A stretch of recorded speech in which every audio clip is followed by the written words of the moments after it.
पुरंदरी जणू प्रचंड दुर्ग जन्मला. दर्यानभामधून सप्तसागरामधून घोष शंभू शंभू येऊ लागला. तरी हळवा शिववास मानवास तो मायभूमी ध्यास श्वास भगव्यासी मानतो. धर्मशील शौर्यपती आसनास छत्रपती केसरी अतुल्य शोभा.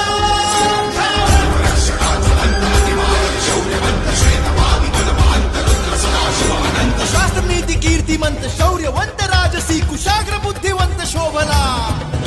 प्रजाजनास रक्षण्या स्वराज्य सिंधू राखण्या पुनश्च तेज सूर्य लाभला.